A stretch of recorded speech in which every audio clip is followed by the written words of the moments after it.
Bonjour à tous.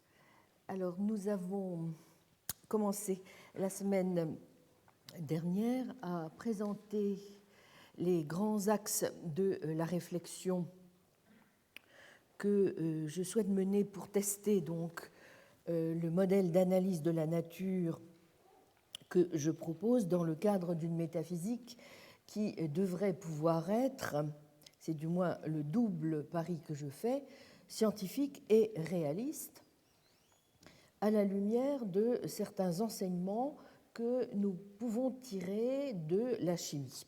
Et je me suis bornée pour l'heure à expliquer pourquoi, d'une part, il me semblait opportun de commencer par la chimie, et d'autre part, à indiquer d'ores et déjà quelques difficultés que présentent certains concepts de la chimie, du moins évidemment pour le philosophe. Avant de poursuivre et donc d'approfondir notre analyse, quelques mots de rappel sur ces deux premiers points. Donc, tout d'abord, j'ai expliqué pourquoi il est important de prendre donc la chimie pour point de départ et même de s'y arrêter quelque temps. On pourrait en effet s'en étonner parce qu'en un sens, si l'on veut tester le modèle réaliste que je propose, on devrait en un sens pouvoir se contenter de le mesurer à l'aune de la science fondamentale qui est la physique, à laquelle se réduisent, pourraient dire certains, toutes les autres sciences spéciales. J'ai donc rappelé que métaphysique scientifique ne signifie pas, dans mon esprit, métaphysique physicaliste. La chimie, science invisible encore trop délaissée par la philosophie, même si les choses sont un petit peu en train d'évoluer, a aussi quelque chose à dire sur la réalité du monde et, à dire vrai, il me semble même que s'il est une science vouée à tenir un discours sur ce que sont la matière et ses propriétés, la substance ou les entités élémentaires, il semble bien que ce soit elle. En effet, science de la structure et de la réactivité de la matière, définissant des critères d'identification des substances, la chimie a certes en partie le même domaine d'investigation que la physique, mais elle a une spécificité tant par le rôle explicatif qui est le sien que par ses objets, au point, ai-je dit, qu'on peut se demander si la métaphysique ne devrait pas être aussi, et peut-être même en première instance, une métachimie.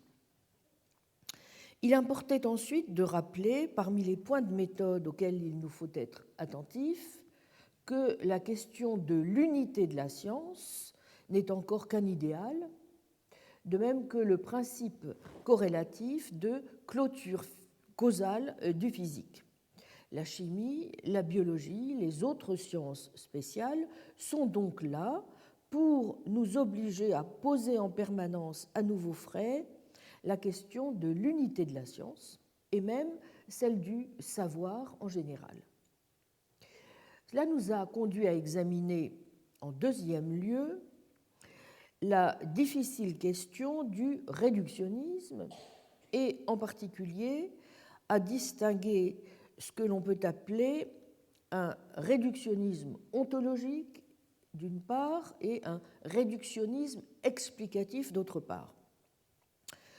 Il serait certes inconsidéré de nier la dépendance ontologique de la chimie à l'égard de la physique, mais il serait tout aussi inconsidéré de ne pas prendre assez la mesure du fait dont témoigne du reste, faisant suite à l'intérêt qu'avaient manifesté pour la chimie des auteurs comme Pierre Duhem, Gaston Bachelard, Émile Meyerson ou Charles Peirce, les récents et féconds développements de la philosophie de la chimie.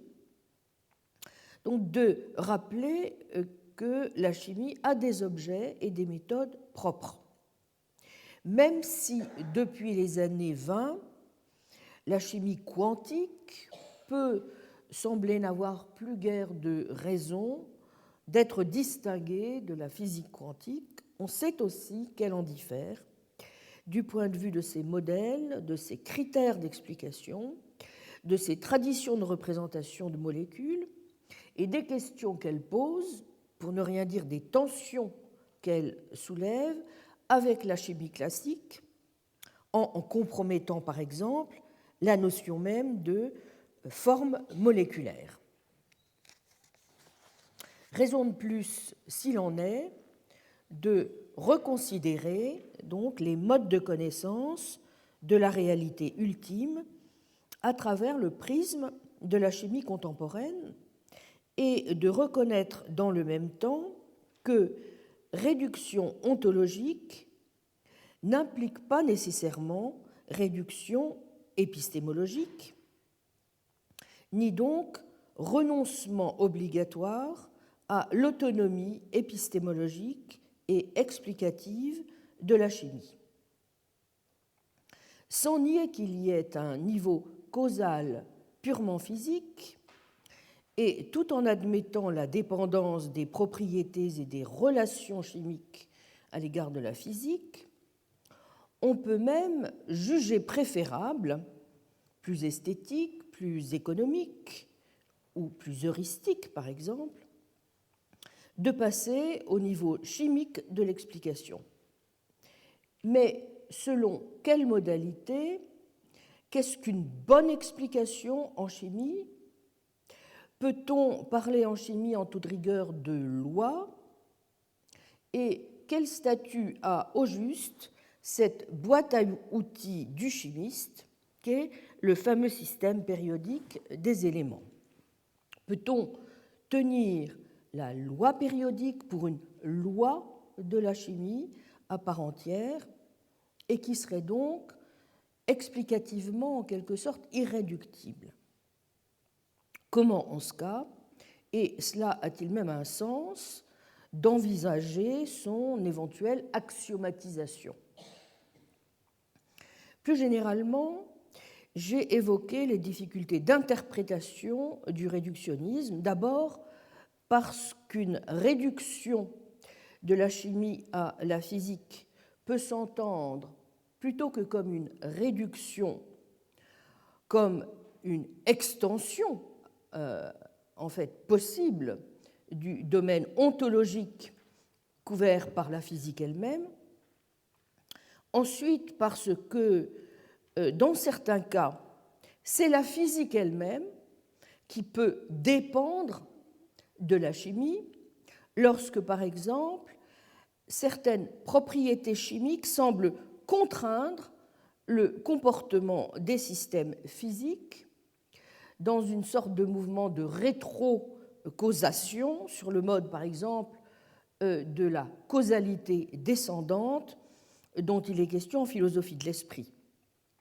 Ou bien encore parce que, même si les concepts de la chimie sont fondés dans la physique, dans la mesure où ces entités sont microphysiques, ces entités peuvent avoir des pouvoirs causaux qui transcendent les lois de la physique.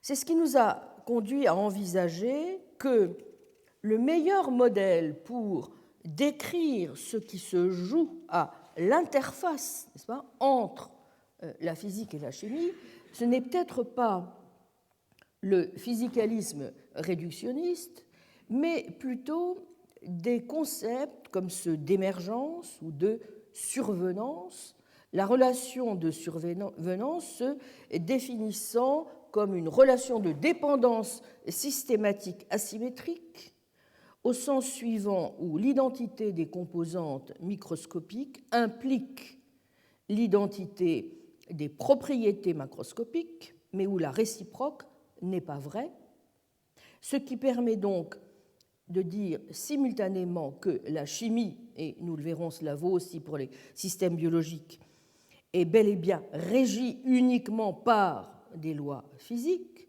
sans que l'on puisse tout de go invoquer par exemple une réduction pure et simple des sciences spéciales à la mécanique quantique, dont on voit bien par ailleurs, nous allons encore en parler, qu'elle ne marche pas toujours très bien, s'agissant par exemple de l'incapacité qui est la sienne d'expliquer comment et pourquoi tel ou tel ensemble d'atomes adoptera telle structure moléculaire plutôt que telle autre, et qu'il est donc impossible de retrouver les propriétés chimiques sur la seule et unique base des propriétés de la mécanique quantique.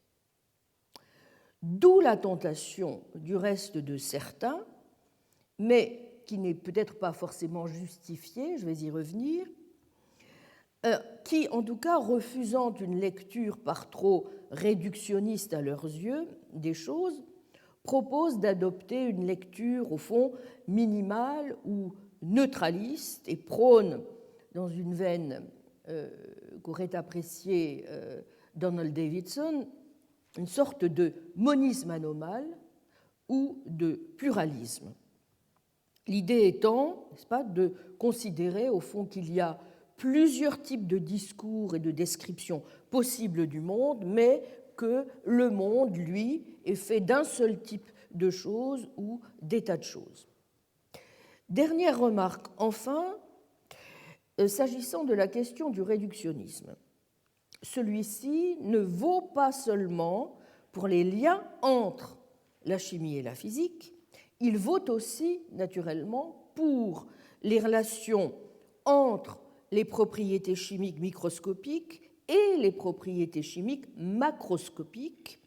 Il y a une chimie moléculaire et il y a une chimie macromoléculaire ou macroscopique. Et on le sait, une description macroscopique de la matière et une théorie thermodynamique sur la manière dont elle se comporte ne se réduisent pas forcément à une description moléculaire. Et en chimie, être antiréductionniste, c'est mesurer qu'il faut souvent des propriétés macroscopiques si l'on veut pouvoir expliquer les propriétés microscopiques. Autant de difficultés dont nous allons voir qu'elles se concentrent pour bon nombre d'entre elles sur la conception de la structure et de la microstructure, ainsi que sur celle de l'interprétation de ce en quoi consiste, ce dont Clément Sanchez disait dans son inaugural que c'était le cœur de la chimie, à savoir le concept de liaison chimique. J'en arrive donc à l'examen de quelques-unes de ces difficultés. J'avais commencé cet examen la dernière fois en rappelant brièvement à quel point le choix de la chimie pour l'examen des espèces naturelles semble de prime abord tout à fait pertinent. Pourquoi ? Eh bien parce qu'en chimie, on a l'impression, par excellence, d'avoir affaire à des regroupements ou à des ordonnancements, si vous voulez, qui ne dépendent pas du tout de nous, et que c'est la science qui, par excellence, pour reprendre l'expression de Jean-Marie Lehn, nous révèle les secrets de la matière pour peu que nous soyons de surcroît enclins à croire ou à prendre au sérieux le réalisme scientifique et à considérer que si et quand tout va bien, les classifications et les taxonomies qui ont cours dans les sciences correspondent bel et bien à des espèces réelles dans la nature et que c'est l'existence de ces sortes de choses réelles et indépendantes qui nous permet de justifier nos inférences et nos pratiques scientifiques. Alors assurément, on peut trouver dans toutes les disciplines scientifiques des exemples frappants d'espèces. Mais la chimie semble être par excellence la discipline qui nous en fournit en abondance. Par exemple, les éléments chimiques, mais aussi les composés chimiques, tels que H2O, apparaissent comme des espèces de matériaux naturels. Pour plusieurs raisons. Première raison, les espèces de la chimie ont ceci pour elles, je résume, du moins à première vue, un peu comme les atomes et les galaxies, d'être stables, de ne pas être soumises, comme c'est le cas d'autres espèces, en biologie ou encore dans d'autres sciences, à des mutations ou à des évolutions.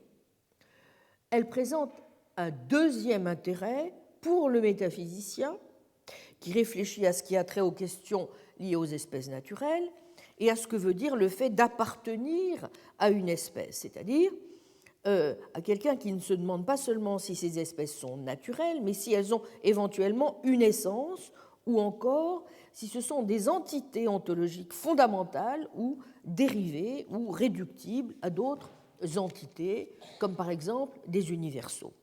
Questions qui, nous l'avons vu, ne vont pas du tout de soi, puisque, s'agissant du premier problème, la question est de savoir si les espèces auxquelles la science se réfère correspondent à des espèces naturelles dans la nature, et si ce n'est pas le cas de certaines, ou plutôt si ce n'est le cas que de certaines d'entre elles, lesquelles, et quelles autres sont éventuellement conventionnellement fixées par nous plutôt que par la nature.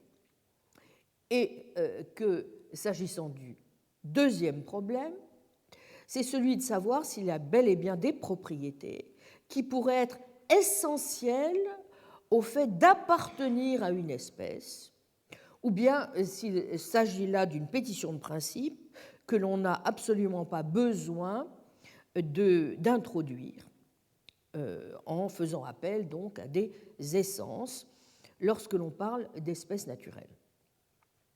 Mais qu'on soit ou non essentialiste, la troisième question qui se pose, je vous le rappelle, est celle qui a trait au statut ontologique des espèces, c'est-à-dire s'agit-il, une fois encore, d'entités irréductibles, sui generis, ou bien peut-on adopter à leur endroit une forme de réductionnisme, donc par exemple en les réduisant, comme le suggère David Armstrong, à des universaux, ou comme le fait Boyd, à des clusters, des groupes de propriétés.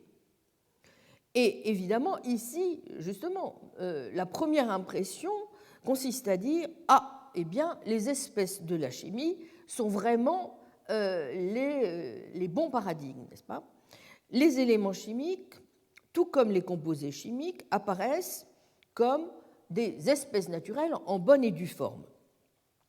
Comme le rappelle Emma Tobin, nous faisons référence aux espèces chimiques dans des lois, dans des explications, dans des inductions, ainsi que quelque chose soit dû faire, explique son comportement et permet de le prédire.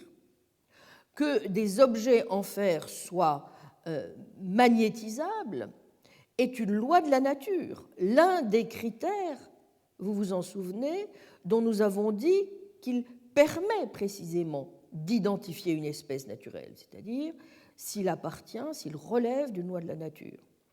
En outre, nous pouvons induire que tout fer est magnétisable à partir de l'observation de cas particuliers d'un objet en fer qui est magnétique. Donc là encore, autre critère, l'induction marche, n'est-ce pas ? De plus, les espèces chimiques semblent répondre aussi aux critères souvent retenus pour déterminer ce qu'est une espèce naturelle, celui de la spécificité. À l'évidence, le fer est distinct de ses voisins, manganèse et cobalt, dans le tableau périodique des éléments. Il n'y a pas d'éléments qui constitueraient des espèces intermédiaires. Enfin, mais je vais y revenir, l'essentialisme microstructurel semble être quelque chose qui s'applique aux espèces chimiques, du moins au sens suivant, où l'on dit par exemple, s'agissant du fer, pour continuer sur cet exemple, qu'il est essentiel pour qu'une chose soit du fer pur, qu'elle soit constituée par des atomes qui ont très précisément 26 protons, numéro atomique, dans leur noyau. Bon, donc tout semble indiquer à première vue que la chimie sur ce plan offre un terrain d'examen privilégié, car du moins jusqu'à une date assez récente, on a considéré que toutes ces questions pouvaient recevoir un traitement assez direct, précisément parce que les espèces chimiques semblaient apporter de l'eau au moulin, si j'ose dire, de ce qu'on appelle le microstructuralisme, c'est-à-dire la thèse dont nous avons examiné à quel point elle avait un rôle important, notamment dans le type d'essentialisme que soutiennent Kripke et Putnam, la thèse selon laquelle on peut individuer les espèces chimiques uniquement en termes de leur microstructure chimique. Les éléments chimiques semblent en effet étayer le microstructuralisme en raison du fait que, précisément, le numéro atomique est suffisant pour effectuer l'individuation de n'importe quel élément. Malheureusement, l'extension de cette thèse à des structures chimiques plus complexes, comme les molécules, oblige à reconsidérer sérieusement la question et, dans la philosophie de la chimie contemporaine récente, même s'il reste nombreux ceux qui continuent de considérer que les espèces chimiques sont bien les paradigmes des espèces naturelles, c'est le cas notamment de Alexander Bird ou de Scott Soames, la question de savoir si les espèces de la chimie viennent aussi bien étayer qu'on le pensait le microstructuralisme se pose avec de plus en plus d'acuité et l'analyse même de la microstructure fait l'objet de beaucoup de discussions et appelle un certain nombre de réserves non négligeables. Je pense notamment aux analyses menées par Robin Hendry, Joseph Laporte, Paul Needham ou Van Brakel notamment. Et c'est pour une bonne part ces difficultés de toute nature qui entourent les concepts clés de la chimie, que sont ceux donc de structure, de liaison, de microstructure, que je voudrais approfondir. Commençons par quelques très brefs rappels historiques dont vous me pardonnerez le caractère élémentaire pour ceux d'entre vous qui ont une formation professionnelle de chimiste. Quelques rappels simplement de la classe, peut-être de seconde. Bon. L'époque n'est certes plus celle des alchimistes, où l'on évoquait des atomes crochus, de nature à permettre aux atomes de s'accrocher entre eux, naturellement, ni l'époque non plus où on pouvait expliquer l'acidité par des atomes piquants et l'alcalinité par la présence d'atomes râpeux, et où l'on supposait que certains types d'espèces chimiques étaient liés par certains types d'affinités chimiques. Nous en avons parlé l'an dernier, vous vous en souvenez, en consacrant un certain nombre de minutes au texte de Lavoisier notamment. Bon, l'époque n'est plus non plus celle où, quelques siècles plus tard, Newton posait encore la question des forces qui assemblent les atomes dans la célèbre question 31 de son traité d'optique, en écrivant que les particules s'attirent les unes les autres par des forces qui, à leur proximité, sont fortes et permettent les opérations chimiques. Donc, comme on l'a vu l'an dernier, et même s'il faut être extrêmement circonspect sur la dénomination de révolution en chimie appliquée à Lavoisier, c'est quand même bien à lui, déjà, puis à Berthollet et à Laplace, qu'on doit d'avoir commencé à préciser la notion d'affinité chimique en la faisant reposer, bien que ce fût à tort, n'est-ce pas, sur l'existence de forces de même nature que les forces de gravitation. Mais ce sont ensuite les découvertes menées sur l'électricité, les premières électrolyses de Humphrey Davy, qui vont permettre d'orienter la réflexion vers des interactions de nature électrique et non gravitationnel. Pour Davy, l'affinité entre atomes résulte de charges électriques opposées, ce que va généraliser Jöns Jacob Berzelius en 1812. Mais on ne peut davantage parler de chimie aujourd'hui, évidemment, comme on le faisait encore au XVIIIe et au XIXe siècle, en termes donc fondamentalement de décomposition de substances en leurs composants élémentaires, selon la démarche qui permettait alors aux chimistes, et justement à Berzelius, en pesant soigneusement les choses et en appliquant la loi des proportions constantes, de caractériser les substances selon la masse de leurs éléments constituants, ce que les chimistes entendaient par composition d'un composé. Je vous renvoie en particulier à la lecture de ce magnifique texte de Berzelius que constitue la théorie des proportions chimiques et table analytique des poids atomiques, des corps simples et leurs combinaisons les plus importantes, 1835. Ainsi s'entendait, en tout cas, pour celui qui inventa et fit admettre universellement, pour exprimer la composition des corps, des formules chimiques analogues aux formules algébriques, le système de notation des formules, où les lettres sont mises pour les éléments, où les chiffres sont donnés en indices pour l'échelle des proportions, qui permet la comparaison par réexpression des proportions gravimétriques en termes de leurs équivalents chimiques entre différentes substances. Il faudra pourtant attendre un bon siècle, un peu plus même, pour que ces premières avancées se concrétisent davantage, et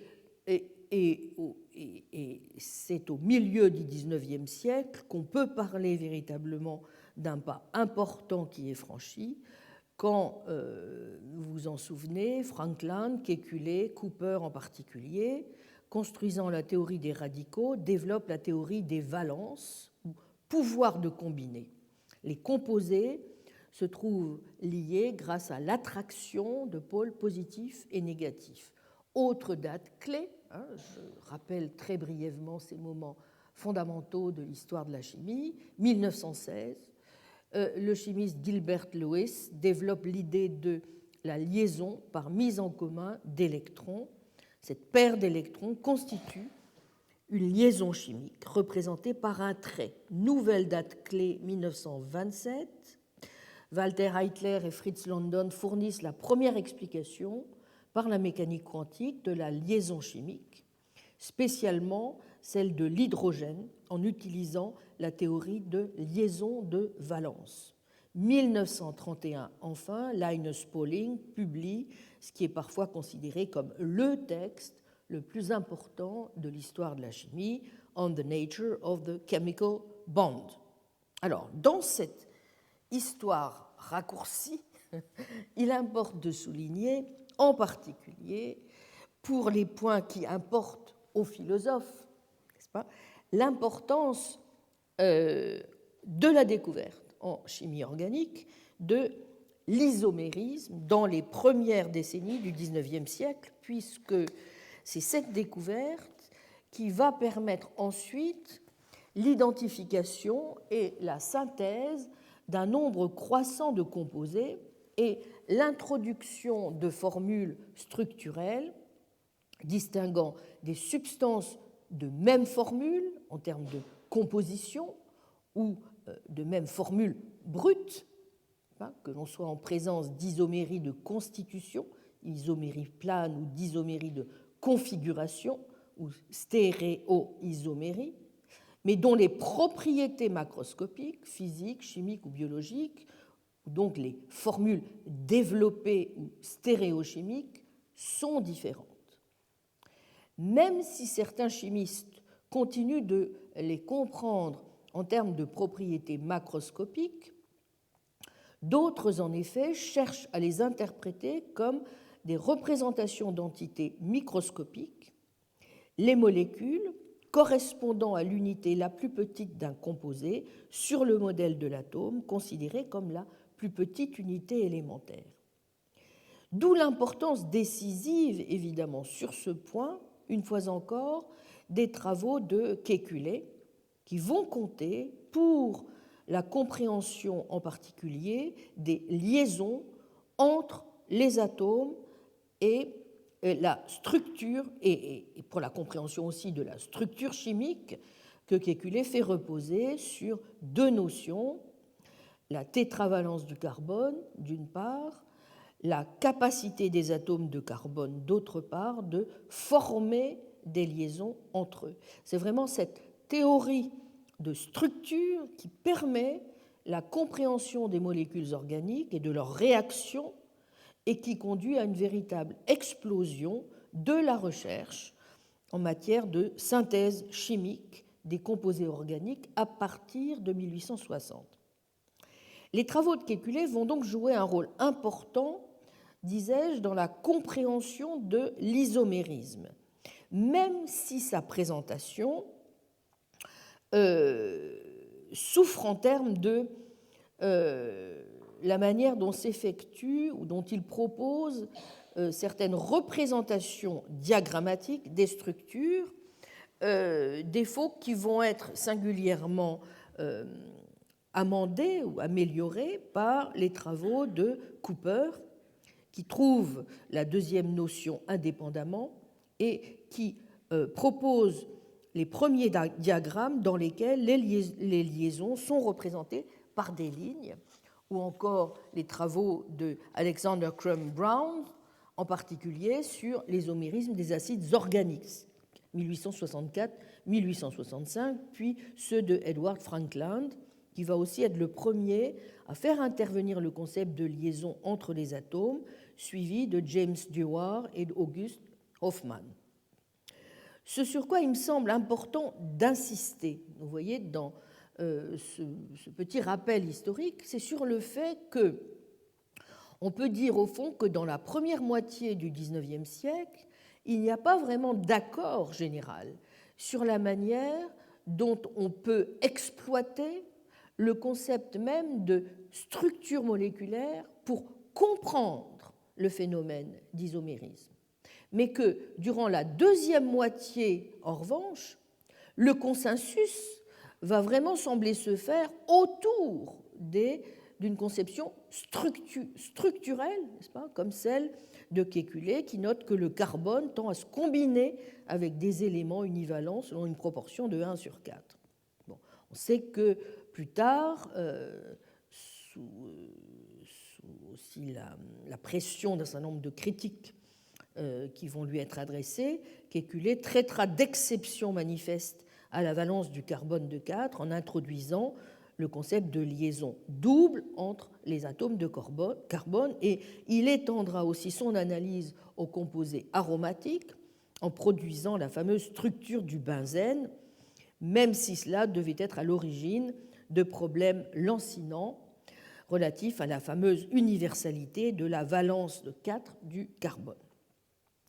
Ce qui est intéressant, une fois encore, dans tous les travaux de cette époque, si vous voulez, pour nous autres philosophes, c'est que si pour tous ces chimistes, il ne fait aucun doute que la question continue bel et bien de se poser, de savoir si les représentations qu'ils proposent, n'est-ce pas, toujours, du reste, dans un espace à 3 dimensions, correspondent ou non à une réalité chimique.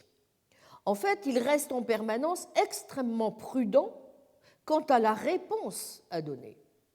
Kekulé, par exemple, distingue entre l'arrangement atomique manifeste que l'on peut déduire des propriétés chimiques, qu'il appelle la structure chimique, et l'arrangement spatial réel des atomes. Crum Brown fait une distinction du même type, observant fort prudemment que, par des formules graphiques, il n'a pas l'intention d'indiquer la position physique, mais uniquement, dit-il, la position chimique des atomes. Quant à Frankland, il observe que l'on doit prendre soin de garder à l'esprit que les formules graphiques ne sont censées représenter ni la forme des molécules, ni la position relative des atomes constituants. Au fond, vous voyez, dans leur esprit, les formules sont bel et bien à entendre de manière purement instrumentale et antiréaliste, comme une sorte de résumé, n'est-ce pas, du comportement chimique, au fond, d'un composé. Il faut dire que chez d'autres auteurs, l'engagement est déjà un peu plus net en faveur d'une interprétation réaliste, mais même en ce cas, les formules structurelles se limitent à représenter la structure, pourrait-on dire, topologique de l'arrangement spatial. Par exemple, les lignes connectant les différents atomes d'un composé est susceptible d'être lues indifféremment dans l'une ou l'autre direction, du moment qu'elles connectent les mêmes éléments, ne servent qu'à montrer la disposition définie des liaisons. On voit ici à quel point l'isomérisme va constituer une étape importante. C'est ce qui va en effet historiquement permettre une interprétation spatiale, cette fois littérale, ou ce qui va, historiquement permettre une interprétation cette fois littérale et non plus, vous voyez, encore donc un peu purement instrumentale, si j'ose dire, c'est la thèse avancée par Van Hoff et Lebel en 1874 d'une structure tétraédrique pour l'orientation des 4 liaisons du carbone pour expliquer l'isomérisme optique. C'est un point dont a parlé Clémence Sanchez dans sa leçon inaugurale, à laquelle je vous renvoie. De quoi s'agit-il ? Eh bien, simplement du fait suivant que lorsque des atomes de carbone sont liés à 4 constituants différents, ils ne peuvent être superposés sur le mode d'image en miroir, exactement comme vous ne pouvez pas superposer une main droite et une main gauche, d'où la difficulté à enfiler la main droite dans le gant gauche, car le gant droit est sélectif de la main droite, le gant gauche est sélectif de la main gauche, c'est ce qu'on appelle le phénomène de chiralité. On peut donc avoir 2 configurations possibles de molécules chirales, ce qui permet de distinguer entre des substances distinctes, n'est-ce pas, dont les propriétés chimiques et physiques sont les mêmes, à ceci près, justement, qu'elles n'ont pas la même capacité d'effectuer la rotation de la lumière polarisée dans telle ou telle direction. Or, comme le notait dans sa leçon Clémence Sanchez, c'est dans le volume paru chez Fayard, donc Chimie des matériaux hybrides 2012, page 32, je le cite, « La chiralité est très importante dans notre vie, ainsi que dans le monde biologique. Elle permet par exemple une meilleure sélectivité dans de nombreux processus de reconnaissance, comme ceux qui sont en jeu dans la construction d'architectures complexes. C'est aussi la chiralité moléculaire qui induit sélectivement les structures en hélice droite ou gauche de certains biopolymères tels que l'ADN ou les protéines. » Fin de citation. Mais ce qu'on peut dire en tout cas, vous voyez, c'est qu'il n'y a rien alors dans ces travaux qui nous livre la moindre élucidation quant aux caractéristiques microscopiques en vertu desquelles les molécules chirales affectent la rotation de la lumière polarisée. Vers la fin du siècle, l'on s'intéresse certes à la spatialité de la structure pour expliquer les aspects de réactivité et de stabilité des composés organiques, comme c'est le cas par exemple dans la conception de l'empêchement stérique, c'est-à-dire l'échec d'une substance prévue sur la base de l'arrangement spatial de ses atomes, dû à Victor Meyer, ou dans la théorie de la tension de Bayer dans les petits cycles de carbone. Mais la caractéristique de ces théories, n'est-ce pas, c'est de rester intrinsèquement spatiales, si bien que les questions traditionnelles relatives à la combinaison chimique et à la valence vont prendre une nouvelle direction. On va se demander ce qui fait tenir ensemble les atomes dans tel ou tel arrangement spatial donné. Et la réponse à cette question, naturellement, c'est la liaison chimique. Venons-en donc à cette fameuse liaison chimique et aux difficultés qui entourent son interprétation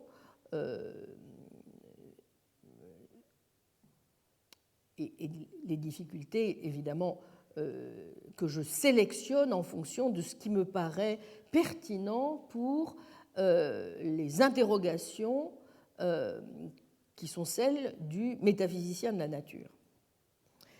Bien, on peut dire que, comme dans le cas de l'examen de la structure, les recherches menées sur les liaisons chimiques et sur la nature des liaisons chimiques, c'est-à-dire pour comprendre comment les atomes se lient entre eux selon tel ou tel arrangement spatial, ont engendré un nombre considérable de difficultés et que c'est surtout vers la fin du XIXe siècle que les chimistes ont vraiment entrepris de se recentrer sur la question de ce qui relie les atomes entre eux, bref, de ce qui contraint, n'est-ce pas, ce faisant, les relations spatiales entre ces atomes. Comme vous le savez, étudier le phénomène de liaison chimique, c'est en effet décrire tout bêtement pourquoi les atomes des molécules ou des cristaux demeurent au contact. Si les liaisons chimiques n'existaient pas ou quand elles ne sont pas assez solides par rapport à l'énergie, la température, les atomes ne restent pas au contact. C'est l'état liquide, voire gazeux. Comprendre ce qu'est une liaison chimique, c'est-à-dire toute espèce d'interaction attractive capable de maintenir les atomes à courte distance, est ce qui permet d'interpréter la réaction, laquelle n'est autre que la transformation des liaisons chimiques. Comme on le sait, il y a de nombreux modèles pour décrire ces interactions qui peuvent être fortes ou faibles, directionnelles, comme la liaison entre deux atomes au sein d'une molécule, ou non directionnelles, comme l'interaction électrostatique qui maintient les ions d'un cristal ionique au contact. Et même si en règle générale on considère que les analyses modernes de la liaison chimique sont pour l'essentiel liées à la mécanique quantique, il serait difficile de passer sous silence ce que les conceptions contemporaines doivent et même continuent toujours aujourd'hui de devoir aux conceptions plus classiques et en particulier à la conception de la liaison chimique développée par Gilbert N. Lewis au tout début du XXe siècle. Il faut donc que j'en dise un mot car elle est centrale pour comprendre ce qui est en jeu dans une certaine conception structurale de la liaison chimique dont nous allons voir qu'il est important de comprendre ce qu'elle apporte et en même temps quelles difficultés elle présente. Bon, très brièvement encore, je m'excuse pour le caractère évidemment extrêmement schématique de ce petit exposé. Les liaisons chimiques pour Lewis sont des paires d'électrons donc partagées entre les atomes et ce qu'on appelle des atomes, des composés covalents, à la différence en particulier des composés constitués par liaison ionique, c'est-à-dire ce type de liaison qui se rencontre dans un cristal et qui maintient les anions, donc négatifs, et les cations positifs au contact, sont soit des molécules individuelles, soit des structures qui se répètent indéfiniment. Dans un cas comme dans l'autre, ils se forment, pensait Lewis, à partir d'atomes qui se lient entre eux donc, par des paires d'électrons qu'ils partagent. Ainsi, l'hydrogène est censé consister en des... Le gaz l'hydrogène est censé consister en des molécules composées de deux atomes d'hydrogène réunis par une seule liaison covalente. Le gaz oxygène de molécules composées de deux atomes d'oxygène et d'une liaison double. Le méthane de molécules composées de quatre liaisons simples d'hydrogène de carbone équivalentes. Et le dioxyde de silicium, le sable, de forme cristalline covalente d'unités de SiO2 qui se répètent indéfiniment. Mais comme je l'ai dit, il existe un grand nombre de façons de décrire les liaisons chimiques, liaisons covalentes, les liaisons ioniques, liaisons métalliques, liaisons hydrogène. De même, les liaisons plus faibles s'expliquent en général par des polarités entre les molécules, et c'est le cas des interactions très faibles comme les forces de London qui font partie des forces de Van der Waals, et de telles forces interprètent le maintien dans un état condensé solide ou liquide, par exemple, de composés moléculaires comme le dilode ou les hydrocarbures. En tout état de cause, la description d'une liaison chimique doit préciser quel modèle est utilisé et quelle est l'énergie qui intervient dans la liaison. Or, dans le cas de la liaison covalente, c'est-à-dire donc de l'interaction chimique entre deux atomes au sein d'une molécule, celle-ci peut être décrite soit selon le modèle, où on dit la structure de Lewis, soit selon un modèle quantique, comme la théorie des orbitales moléculaires. Et l'intérêt d'avoir plusieurs modèles pour un même type de liaison relève souvent, dit-on, banalement, de l'histoire des sciences. Mais il me semble que justement, c'est peut-être un peu rapide de dire que cela relève de l'histoire des sciences, au sens où, si vous voulez, le dernier arrivé serait le meilleur, n'est-ce pas ? Parce que je pense qu'il y a justement, et c'est pour ça que je vais revenir un petit peu sur les structures de Lewis, il y a peut-être quelque chose d'intéressant à observer, y compris dans des modèles dont on dit qu'ils sont désormais dépassés, n'est-ce pas, par des modèles plus récents. Bon, on fait souvent observer en effet que le modèle ou structure de Lewis, représentation donc en deux dimensions de la structure électronique externe des atomes composant une molécule et qui s'appuie donc sur la topologie de la molécule, connexion entre les atomes par des liaisons covalentes, date, n'est-ce pas, donc de 1916, alors que le modèle des orbitales moléculaires a été introduit plus récemment. On sait qu'en particulier à partir de 1927, où la théorie Heitler-London est formulée et permet pour la première fois le calcul des propriétés de liaison de la molécule de dihydrogène H2 en se basant sur des considérations quantiques. Ce sont ces résultats qui sont à la base des travaux que mènera ensuite Linus Pauling sur la nature de la liaison chimique et qui vont aboutir, in fine, à son opus, n'est-ce pas, Quantum Theory of Radiation, en 1936. Pour la première fois, la théorie quantique des interactions, rayonnement-matière, est traitée d'un point de vue unifié et appliqué à de nombreux phénomènes physiques. Bien. Le modèle quantique étant plus récent, l'idée est donc que, évidemment, le dernier modèle est supérieur au plus ancien. Pourquoi ? Bien, parce que s'il est bien plus complexe à l'utiliser, il fournit en effet un certain nombre d'informations sur la liaison covalente que ne fournit pas le modèle de Lewis. Par exemple, il permet de prévoir par le calcul l'énergie de la liaison ou de faire la prévision du spectre électronique. Tandis que l'idée des paires partagées d'électrons fournit une image qualitative efficace de la liaison covalente. Les paires d'électrons situées entre les atomes représentent les liaisons covalentes et les paires multiples représentent des liaisons doubles ou triples. Il semble donc bien que la mécanique quantique soit nécessaire pour comprendre la nature de ces liaisons et donc pour prévoir les structures et les propriétés des molécules simples. Bon, il faut bien admettre aussi qu'il y a des cas où la représentation par le modèle de Lewis est mise en défaut, car une telle structure n'est qu'une représentation simplifiée de la structure électronique, même si, généralement, on peut corriger un certain nombre d'erreurs, par exemple en prenant en compte plusieurs structures.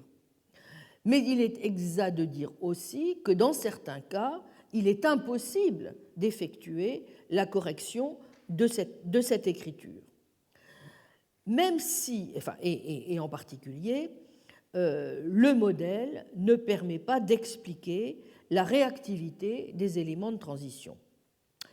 Mais une fois encore, malgré ses limites, le modèle de Lewis est un outil indispensable pour le chimiste et il permet d'expliquer la composition et la réactivité de nombreux composés, surtout en chimie organique.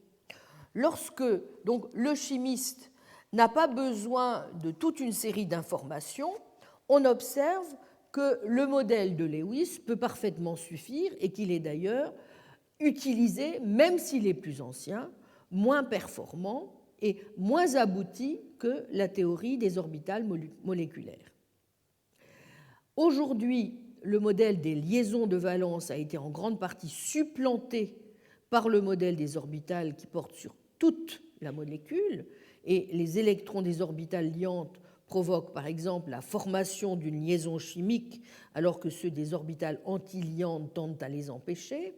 Donc on voit évidemment comment un certain nombre de phénomènes peuvent être expliqués par ce nouveau modèle. La formation d'une liaison chimique n'est possible que lorsque les électrons occupant des orbitales liantes sont plus nombreux que ceux qui occupent des orbitales antiliantes. Dans ce modèle encore, lorsque les atomes se rapprochent, leurs orbitales atomiques interagissent et forment alors un ensemble d'orbites moléculaires qui s'étend, et c'est donc la différence entre le nombre de paires d'électrons contenus dans des orbitales liantes et antiliantes qui va déterminer, chose extrêmement importante, l'ordre de la liaison.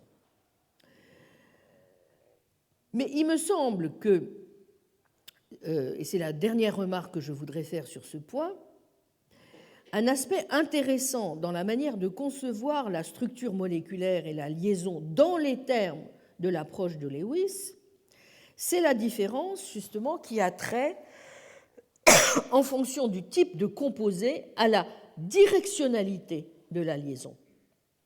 Bon, dans les composés ioniques, la liaison est électrostatique et par conséquent, la direction est symétrique. Un ion individuel n'a aucune espèce de relation particulière, n'est-ce pas, avec ses voisins. En revanche, dans le cas des liaisons covalentes, non polarisées, les liaisons ont une direction, comme je l'ai dit, bien définie. Elles sont précisément localisées entre les centres atomiques. Or, c'est précisément la nature de cette liaison covalente qui a fait l'objet de discussions récentes au sein de la philosophie de la chimie. Pourquoi ? Eh bien parce que, alors que, on le voit bien, la liaison chimique joue un rôle central, n'est-ce pas, comme je l'ai dit, dans les prédictions, dans les interventions et les explications chimiques, c'est un concept, en définitive, dont, passé les bons manuels de chimie, n'est-ce pas, la définition précise devient en définitive assez malaisée et sur laquelle on observe un certain nombre de désaccords manifestes, non seulement entre la perspective de la mécanique quantique et la perspective classique, mais même entre différents modèles quantiques eux-mêmes. C'est un point sur lequel a notamment attiré l'attention Robin Hendry,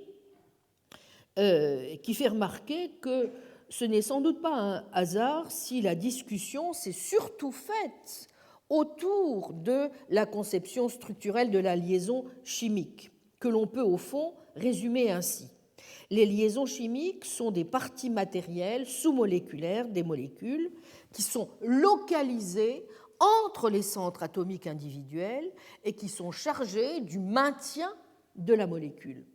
Telle est bien la notion de liaison chimique qui est apparue donc à la fin du XIXe siècle et qui, il faut bien le dire, continue d'informer la pratique de la chimie synthétique et analytique. Or, cette conception structurelle est-elle conceptuellement, si j'ose dire, correcte? On voit bien assez vite de quel type de critique elle peut faire l'objet. La première critique serait celle qui consiste à dire qu'il y a quelque chose au fond d'incompatible, tout simplement, entre l'ontologie de la mécanique quantique et l'ontologie qui semble aller de pair avec une telle analyse des liaisons chimiques. En effet, on considère en général qu'il est impossible, vous le savez, c'est un résultat même sur lequel on insiste beaucoup aussi en philosophie de la physique, il est impossible de distinguer en principe les électrons, et donc que les descriptions des liaisons que fait la mécanique quantique ne peuvent dépendre de l'identité de tels ou tels électrons particuliers. Donc, si nous interprétons la conception structurelle de la liaison à la manière de la structure de Lewis, selon laquelle les liaisons seraient composées de paires spécifiques d'électrons donnés par des atomes particuliers, on voit bien que cela risque d'être assez vite incompatible avec la mécanique quantique. Or, l'un des grands avantages du modèle des orbitales, c'est précisément que, comme je viens de le dire rapidement, les liaisons peuvent être en quelque sorte délocalisées sur plus de deux atomes. Par exemple, dans le benzène, l'ordre de liaison entre deux atomes de carbone adjacents est de 3 sur 2. Les électrons des orbitales liantes sont répartis uniformément sur chacun des 6 atomes de carbone en fonction du phénomène qu'on appelle de résonance. Une objection voisine est celle qui consiste à dire que les données tant expérimentales que théoriques dont on dispose suggèrent que les électrons eux-mêmes sont délocalisés et donc qu'ils se répandent en quelque sorte sur toutes les molécules. Bref, on ne s'attend pas du tout à trouver des électrons qui seraient situés entièrement entre des paires atomiques. Une manière de contourner l'objection, vous voyez, consiste donc à répondre que l'analyse structurelle n'est pas la seule possible et que s'il est exact que les liaisons doivent être sous-moléculaires et avoir une directionnalité, elles n'ont pas à consister en paires d'électrons. On peut dire que les liaisons sont individuées non pas par les électrons, mais par les centres atomiques qu'elles relient.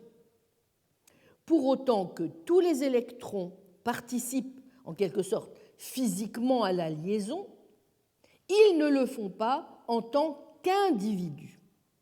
Ils sont bien tous associés à la molécule tout entière, mais on peut en quelque sorte localiser des portions en quelque sorte de la densité électronique. Vous voyez que du même coup, l'objection de la délocalisation n'est pas valable car ce que requiert l'analyse structurale, c'est simplement qu'une certaine partie de la densité électronique totale de la molécule soit chargée des caractéristiques associées à la liaison, et point n'est besoin pour cela de dire qu'elle est directement localisée entre les atomes, comme dans le modèle de Lewis. C'est un point sur lequel insiste particulièrement Hendry. Une troisième critique adressée à la conception structurale de la liaison vient de la chimie computationnelle ou calculatoire, ou informatique, qui a trait à l'usage de la mécanique quantique pour effectuer des prédictions relatives à des phénomènes chimiques. reprenant les idées présentes chez le chimiste Charles Coulson, certains font observer que la conception structurale de la liaison chimique n'est pas en fait, dans le cadre de la chimie computationnelle, quelque chose de robuste.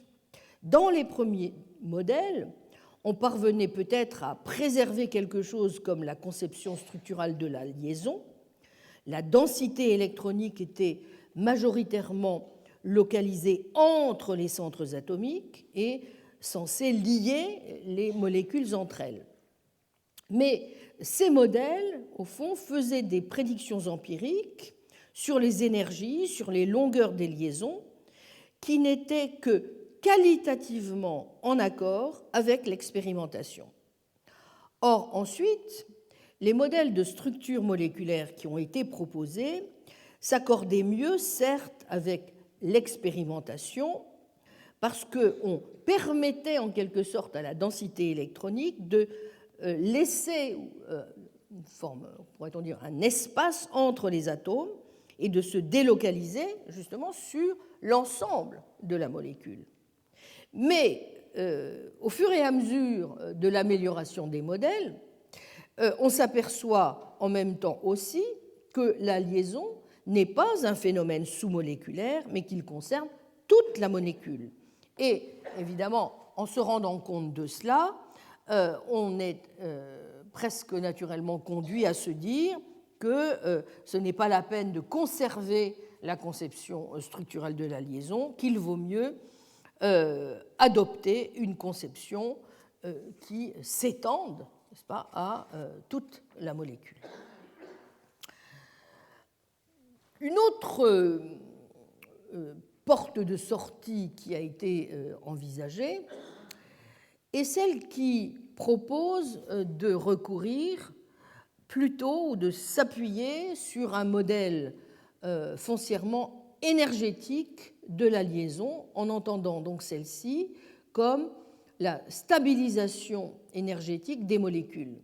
Mais vous voyez immédiatement la conséquence d'un modèle de ce genre. Cela revient à dire que, en toute rigueur, les liaisons chimiques n'ont aucune espèce d'existence, c'est-à-dire le phénomène de liaison lui-même est bien réel, mais les liaisons elles-mêmes ne le sont pas.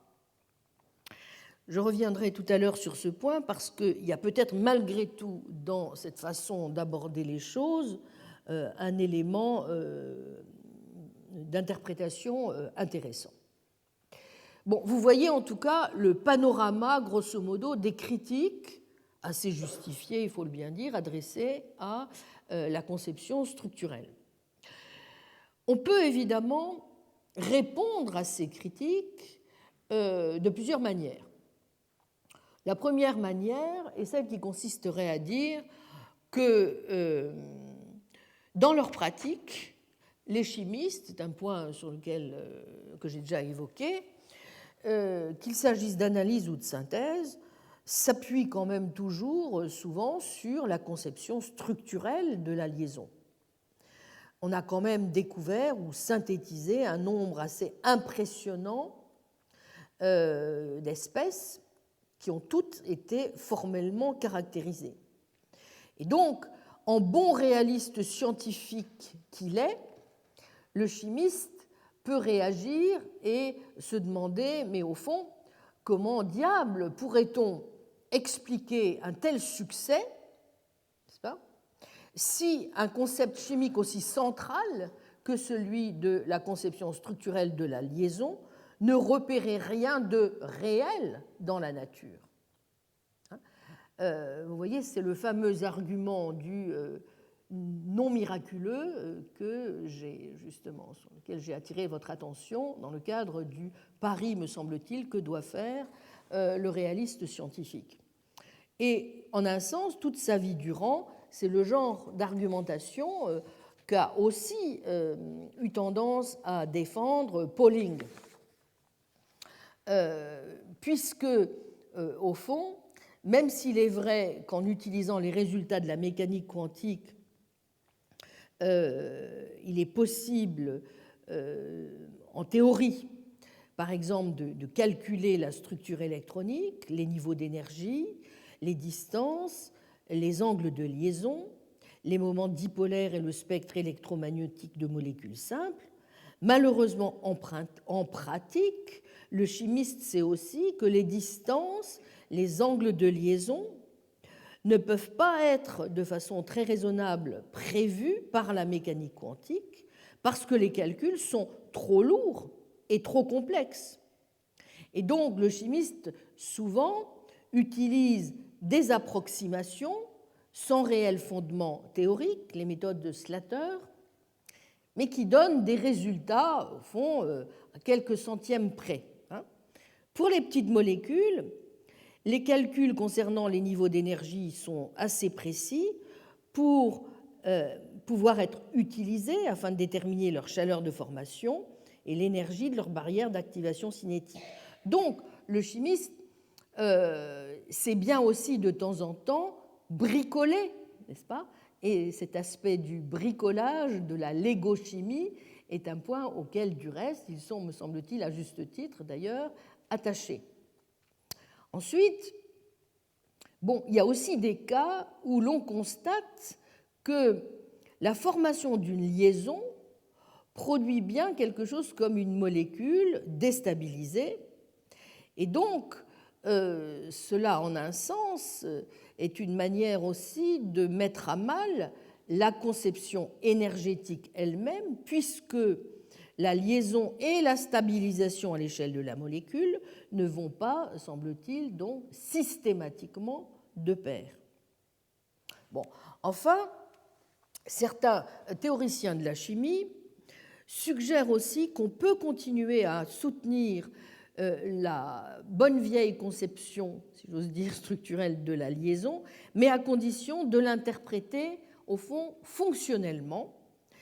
Et donc, en rejetant l'idée de Lewis selon laquelle les électrons seraient bel et bien les protagonistes, en quelque sorte, de la relation.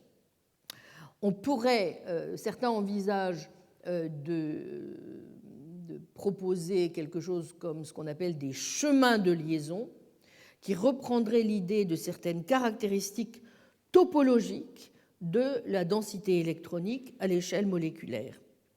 Donc, l'idée est, n'est-ce pas, que de tels chemins de liaison auraient des lieux physiques qui correspondraient généralement à des liaisons covalentes classiques. Bien sûr, on peut considérer qu'il y a dans une approche de ce genre beaucoup d'avantages techniques,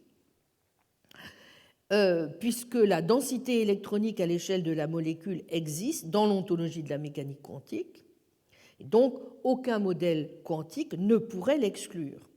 En outre, la densité électronique est aussi plus facile à calculer que d'autres propriétés quantiques, et on peut la mesurer empiriquement, précisément en utilisant des techniques de diffraction des rayons X.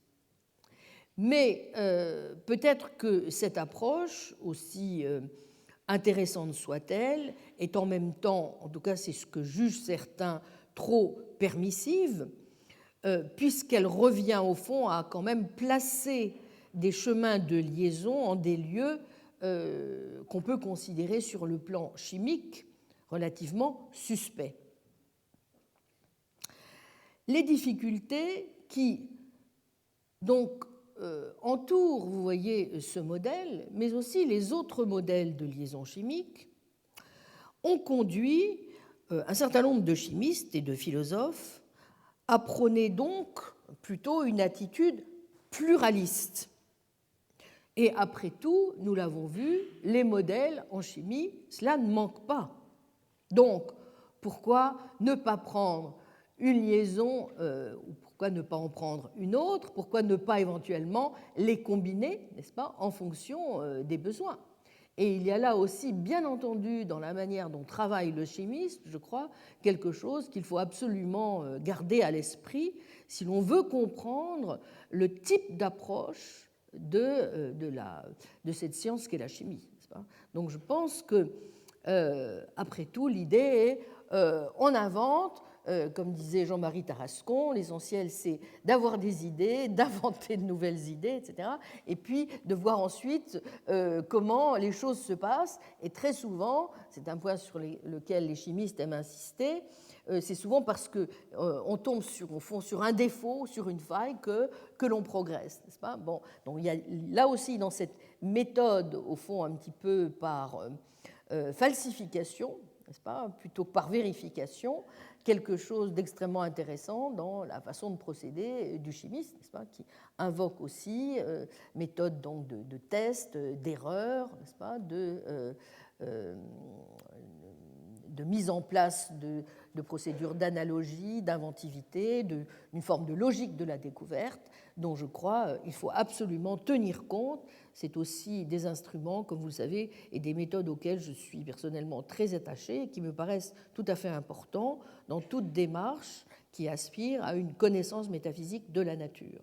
Donc le fait qu'il y ait ce type d'approche dans la démarche, dans les méthodes que suit le chimiste, me paraissent au contraire, là encore, tout à fait de nature à justifier que un métaphysicien ou un philosophe de la nature se penche au moins autant sur la chimie que sur la physique fondamentale. Bon, mais en fait, justement, c'est une approche de ce genre que vous trouvez déjà chez Pauling, n'est-ce pas, qui utilise les idées de liaison par paire de Lewis conjointement à la théorie de Hessler-London pour développer deux autres concepts clés dans la théorie de la liaison de valence, la résonance et l'hybridation orbitalaire. J'en arrive enfin, après l'examen de la question de la structure et de la nature de la liaison, aux difficultés, cette fois, qui, me semble-t-il, peuvent intéresser la réflexion du métaphysicien et qui entourent la question de la structure moléculaire elle-même, n'est-ce pas ? Concept sans lequel on ne peut pas comprendre, au fond, ce qui est en jeu dans ce en quoi consiste au juste une espèce chimique, et ce qui m'amènera dans un deuxième moment de cet examen à me demander si on peut justement continuer à partir de ce que je vais dire à donner une certaine pertinence aux arguments invoqués par Kripke et Putnam que nous avions analysés de près l'an passé dans leur défense du micro-essentialisme. En définitive, en effet, qu'est-ce qui constitue une espèce chimique? Est-ce que c'est une substance? Est-ce que ce sont des classes de substances, des composés? D'autres notions encore, dès lors qu'on peut les faire figurer dans des généralisations inductives et des prédictions. Laquelle de ces notions, n'est-ce pas, découpe-t-elle le mieux la nature, donc aux bonnes articulations? Bon, c'est souvent la raison pour laquelle les philosophes de la chimie ont tendance à s'abriter derrière la définition de Pauling et à considérer que parler d'espèces chimiques, bon, eh bien, c'est parler de substances, un point c'est tout, sans se soucier de savoir si l'on peut ou non étendre le concept. Mais je crois qu'un certain nombre de problèmes que je vais identifier permettent de faire voir en particulier que le modèle retenu d'analyse des espèces naturelles sur un mode essentialiste, tel que celui que proposaient Kripke et Putnam, dont l'un des aspects est de dire, vous vous en souvenez, que les essences des espèces naturelles doivent être intrinsèques, présente des difficultés et a été très attaqué, et à bon droit à mon avis, pour cette raison même. Même si cela n'empêche pas certains aujourd'hui encore de continuer à défendre une version essentialiste, s'appuyant pour une bonne part sur la microstructure des espèces naturelles. Je pense en particulier à Alexander Bird, à Catherine Hawley et jusqu'à un certain point aussi à Jonathan Law, par des biais un peu différents. Bon, vous vous souvenez de la thèse défendue s'agissant notamment de l'eau. Supposons que l'eau désigne une espèce naturelle authentique, indépendante de l'esprit. Une espèce naturelle authentique doit comporter un ensemble déterminé de conditions d'existence et d'identité, et nous devrions être capables de les établir. Que l'eau soit en fait une espèce authentique ou non, ou que de telles espèces existent, est discutable. Mais dans l'hypothèse Kripke-Putnam, nous savons que les échantillons d'eau sont constitués de molécules d'H2O. De même, l'eau est censée avoir sa microstructure essentiellement, même si on a besoin de l'enquête empirique pour déterminer de quoi les échantillons individuels d'eau sont constitués. Ce pourquoi l'eau est H2O est, dit-on, une vérité essentialiste, métaphysiquement nécessaire a posteriori. À ceci près, comme l'ont fait remarquer plusieurs philosophes de la chimie, comme Van Brakel ou Weisberg en 2005, qu'il est tout sauf clair que nous ayons ici affaire précisément à une seule molécule, à un groupe de molécules, ou à une structure moléculaire dans l'abstrait, ou à quelque chose d'autre. Car c'est le paradigme moléculaire général et la notion même de structure moléculaire qui, en dépit de l'intérêt que suscite à juste titre donc le concept de liaison, fait l'objet d'une remise en cause, comme en témoignent en particulier les belles analyses de Paul Needham sur cette question. Tâchons donc de comprendre pourquoi. Bon, le premier groupe de questions est celui qui a trait à ce que doit être une définition correcte de la structure moléculaire. En règle générale, on décrit celle-ci comme la position, en termes de la position d'équilibre de ces atomes. Ainsi, on dit que la structure de l'eau se caractérise par des angles de 104,5 degrés entre les atomes d'hydrogène et l'atome d'oxygène. Mais c'est évidemment d'emblée problématique, car les molécules ne sont pas des entités statiques. Et voilà qui commence déjà à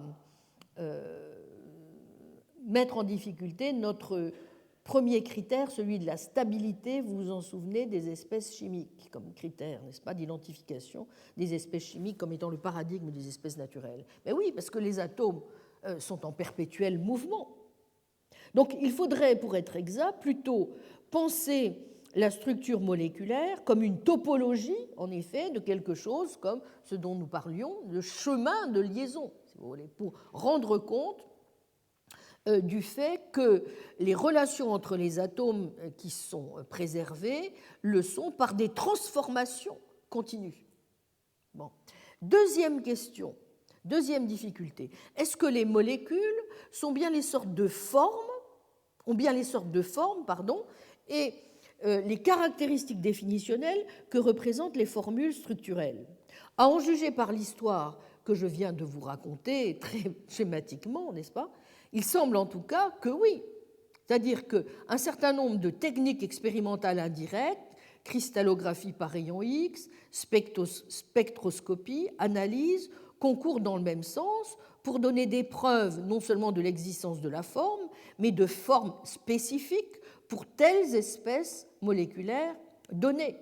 Et pourtant, la mécanique quantique, c'est un point que j'avais dit dès la semaine dernière, pose un défi à la notion même de forme moléculaire, puisque dans le traitement qu'elle propose des espèces moléculaires, la forme ne semble pas apparaître tant que la main, en quelque sorte, ne l'y a pas mise. Alors on peut évidemment essayer de résoudre ici la tension entre l'approche quantique et l'approche plus familière qui est la nôtre de plusieurs manières. Bon.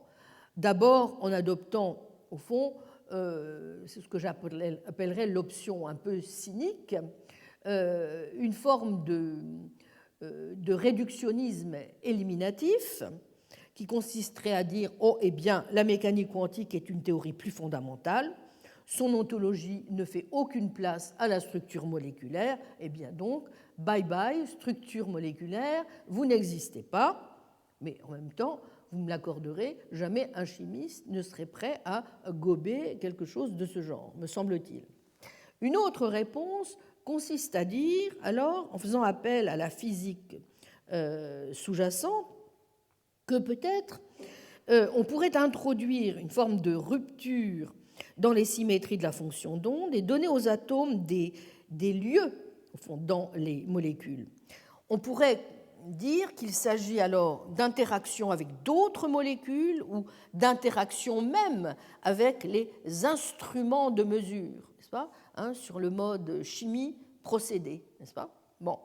On dirait ainsi, et c'est une perspective que je trouve pour ma part fort intéressante, parce qu'elle va tout à fait dans le sens de mon propre modèle, que la forme moléculaire serait partiellement constituée par les interactions et serait donc principalement, vous voyez, une propriété non pas intrinsèque, mais relationnelle. Bien. Une autre option qui, à mon avis, qui m'intéresse moins, bien que je reconnaisse volontiers qu'elle ait un intérêt intrinsèque, ce serait, au fond, en adoptant une conception un petit peu holistique, si vous voulez, consisterait à dire qu'une description en termes quantiques doit être une description qui porte sur l'ensemble de l'univers. Et donc, que quelle que soit la manière dont nous traçons les lignes autour du système moléculaire, en réalité, il s'agit d'un système ouvert et qui interagit avec tout le reste de l'univers.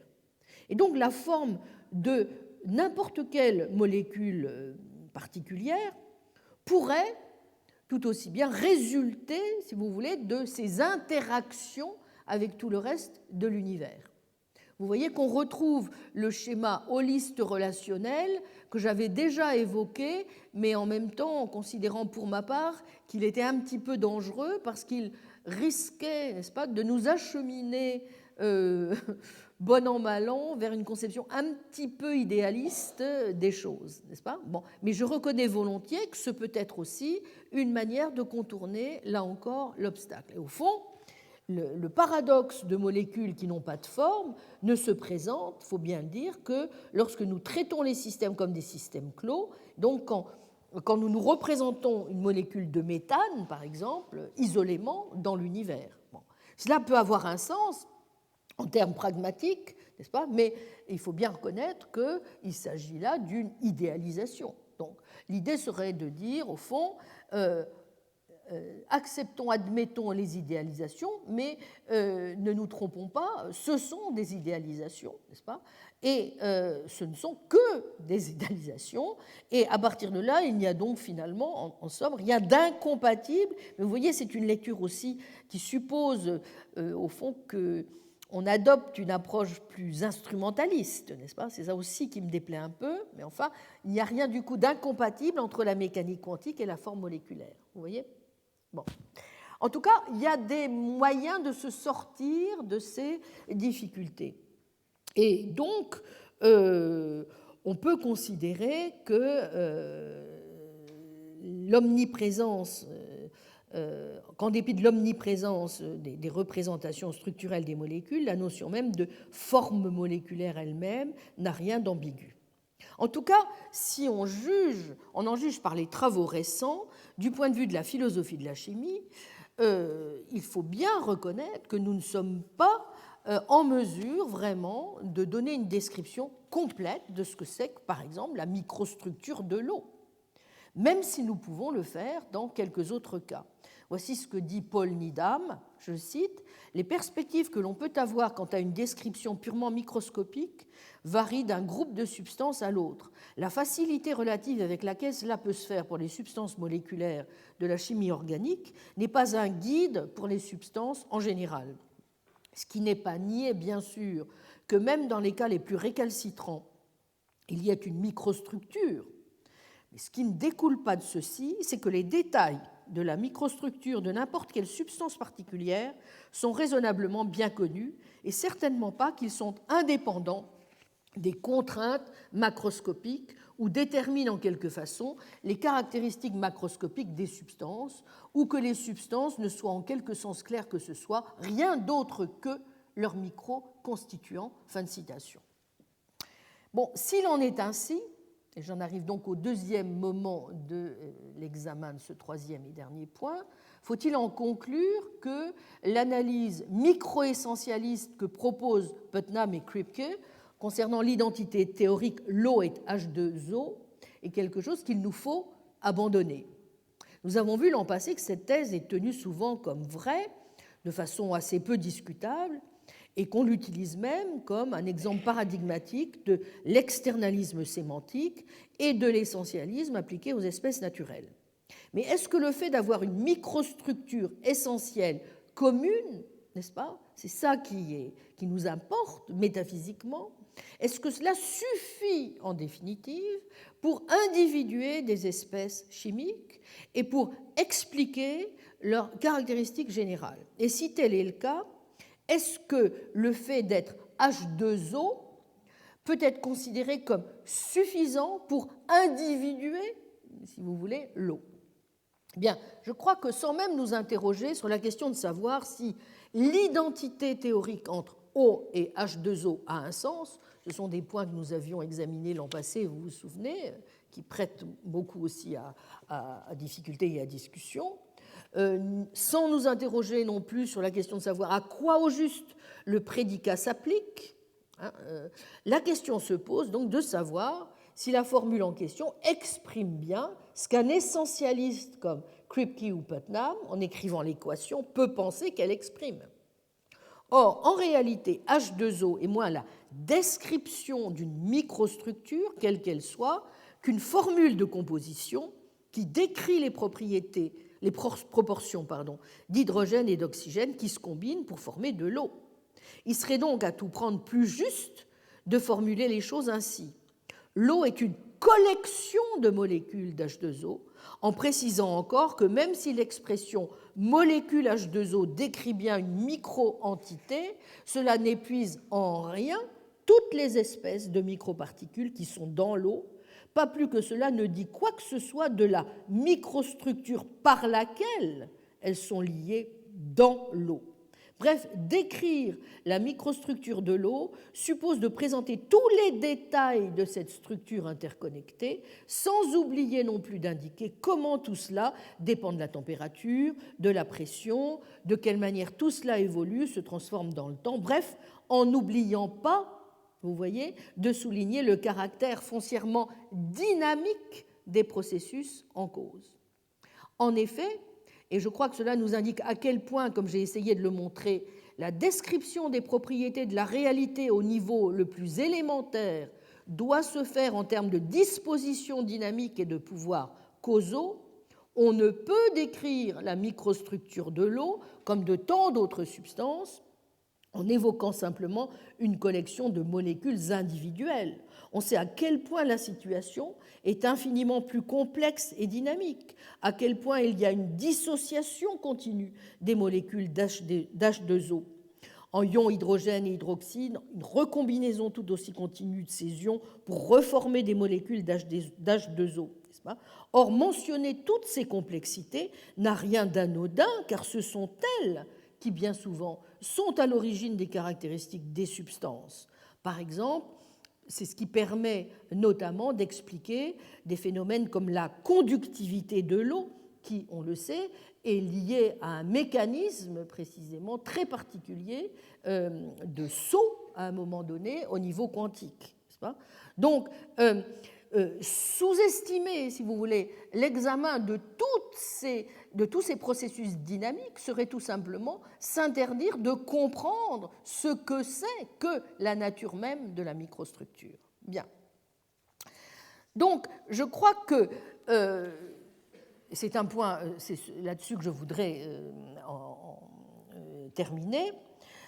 Certains considèrent que ce que je viens de dire à l'instant constitue un argument important contre le micro-essentialisme. C'est ce que pense en particulier Paul Needham, n'est-ce pas, à qui l'on doit justement l'analyse et la critique de ce que je viens de vous présenter à l'instant. Même si, comme le fait Putnam, on a une conception un peu large de l'essence, permettant de dire que développer au fond l'énoncé l'eau et tout ce qui a une microstructure entendue au sens de certaines caractéristiques stéréotypiques est quelque chose de possible. Bon, il estime en effet que cela revient à négliger cette donnée importante qui est que la microstructure est inférée pour une bonne part, de caractéristiques macroscopiques aussi importantes scientifiquement que le point d'ébullition, les chaleurs spécifiques, les chaleurs latentes, etc. Bon, il ne fait aucun doute, n'est-ce pas, que les critères qu'utilise le chimiste pour déterminer des substances identiques ou des substances pures sont macroscopiques et non microscopiques. Au demeurant, les critères internationaux qui sont retenus, vous le savez, pour déterminer par exemple la pureté de substances comme l'eau, dépendent bel et bien de l'examen attentif de propriétés macroscopiques telles que la température, la pression, le point où les phases liquides, gazeuses, solides existent simultanément, etc. Bon. Donc, en un sens, en effet, dans la mesure où l'eau est effectivement caractérisée par référence à ses propriétés, certes microstructurelles, mais aussi macroscopiques, on peut considérer que la formule l'eau est H2O n'est pas en soi un argument en faveur du microessentialisme, mais plutôt l'inverse. Mais on peut aussi, et c'est en tout cas ainsi que je voudrais voir les choses, tirer de cette conclusion, de cette analyse, pardonnez-moi, une conclusion un peu différente. En commençant par noter que, de toute évidence, bien des chimistes seraient tout de même surpris si on leur disait qu'en définitive, l'eau n'est pas H2O. Car au fond, il est somme toute acquis dans leur esprit que cette formule est juste un raccourci, appelant certes à être précisé et développé, mais qui correspond bien à quelque chose, qu'on appelle ce quelque chose, en fonction de l'interprétation plus ou moins réaliste que l'on est prêt à lui donner, une simple formule compositionnelle ou bien une microstructure, en un sens non pas substantialiste fort, mais au sens plus étroit ou aliquiditiste possible du terme, ce qui est aussi parfaitement admissible, me semble-t-il. Peut-être pouvons-nous alors, à la lumière de l'analyse de ces quelques points, évaluer très brièvement, j'y reviendrai plus en détail donc la prochaine fois, la pertinence du modèle essentialiste dispositionnel que j'ai proposé. Il me semble que nous avons pu voir en quel sens non seulement la chimie n'est pas en conflit avec l'essentialisme dispositionnel, mais au contraire va à bien des égards en son sens. Premièrement, je crois qu'on voit comment le choix du modèle de liaison, qu'il s'agisse en particulier des structures de Lewis ou des orbitales moléculaires, permet, en fonction des utilisations qu'on choisit d'en faire, de respecter la distinction entre les difficultés relatives à l'identité qui a trait aux individus et celles qui a trait aux espèces. En deuxième lieu, il me semble qu'on peut admettre que les espèces naturelles que la chimie met au jour ont bel et bien une essence, que celle-ci est bien à la base celle qui nous est donnée par la boîte à outils que constitue le système périodique des éléments, à condition donc d'entendre le concept de substance du chimiste en un sens particulier, qui est plus proche de l'aliquiditisme ou essentialisme étroit que du modèle substantialiste. Les substances en chimie recouvrent des simples et des composés. Et la structure n'est pas pensable indépendamment, nous l'avons vu, des liaisons et des interactions chimiques, et ce, quel que soit le modèle de liaison qui est envisagé. Bref, la boîte à outils du chimiste n'est rien sans les interactions fonctionnelles. Troisième point, le modèle proposé, donc l'aliquiditisme dispositionnel, est encore conforté, je crois, par l'image que renvoie l'univers du chimiste, qui donne à la fois, grâce au système périodique des éléments, des critères de distinction satisfaisants entre l'accidentel et l'essentiel, tout en rendant possible une union dynamique des liaisons interthéoriques et intrathéoriques, et une prise en compte non réductionniste des différents niveaux moléculaires, supramoléculaires, chimie minérale, chimie organique, chimie des matériaux hybrides. Quatrième point, appliqué à la chimie, le modèle illustre contre donc les positions d'humilité humienne, kantienne ou lewisienne, la réconciliation souhaitable entre l'image scientifique et l'image manifeste du monde, en montrant la richesse et la diversité des modèles utilisés et des méthodes qui font toute leur place à l'imagination, à l'invention, sans sacrifier naturellement aux exigences réductionnistes élémentaires, la base physico-chimique sur le plan ontologique, l'importance du modèle d'explication quantique.